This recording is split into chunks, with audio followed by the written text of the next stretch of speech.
many times have you heard someone say, "I can't afford therapy"? I myself have said it on more than one occasion. Many people do not have insurance, vehicles, or money for psychotherapy.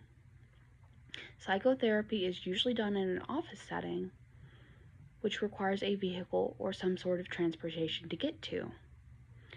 As with any medical service, there is usually a copay or a payment you have to pay out of pocket. Psychotherapy should be fully funded and available to anyone who wants to take advantage of the service. According to the National Institute of Mental Health, psychotherapy can be an alternative to medication in some cases.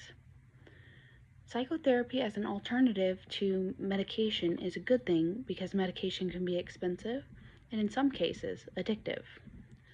First, I will be talking about who this should include. The psychotherapy should include people of all ages and backgrounds, regardless of race, ethnicity, gender, or sexual orientation. This should include children, adults, and seniors. It should also include people with mild mental health disorders and those who have more serious mental health disorders. It should include people who are going to psychotherapy to better themselves and those who have experienced trauma. It should include those with eating disorders and phobias. For instance, if a child went through something traumatic, they should have the same access to psychotherapy as an adult who went through something traumatic such as sexual abuse. Psychotherapy should be affordable to those facing financial hardship, including those with health insurance, both government provided and private. For example, someone who is on the streets and homeless, or a senior citizen who is living off of Social Security.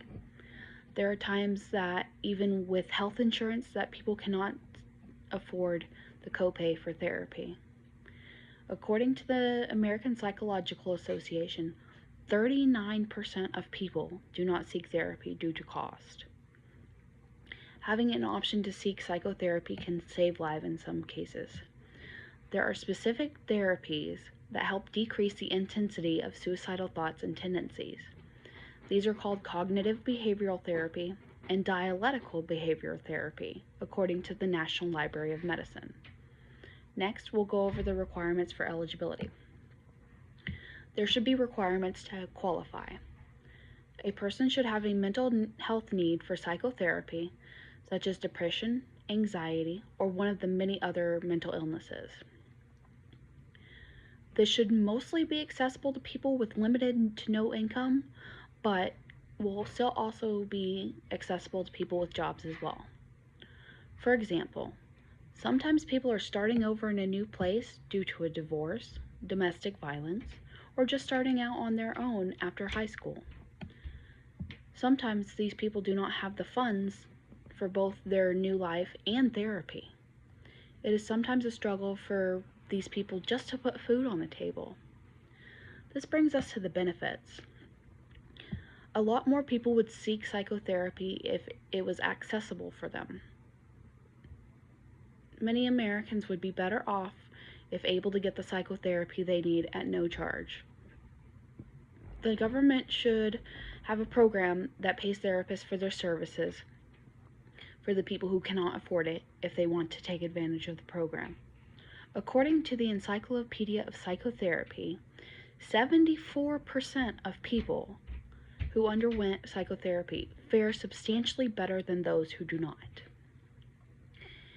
It will be beneficial to pass a bill for money to be allotted towards free psychotherapy. When people have access to a service and are able to take advantage, they are more likely to do so, especially if the service is fully funded. This will take us to how the program will be covered. The government should have a program that allows anyone with a need to access psychotherapy free of charge. There should be a bill passed for this reason. It should cover the cost of psychotherapy and telehealth visits for those who do not have access to vehicles. It should also include free transportation for those who need it if the only option in their location is in-person visits. It must be available for everyone who has a real need for therapy. For example, for someone who has a mental disorder that cannot otherwise access psychotherapy, people who are living on the streets because of mental health disorders such as schizophrenia, people who are poor with disorders as common as ADD or ADHD, to the more serious disorders such as schizophrenia. This includes people who are veterans who don't have access to quality health care, or homeless people. The form should be simple to fill out.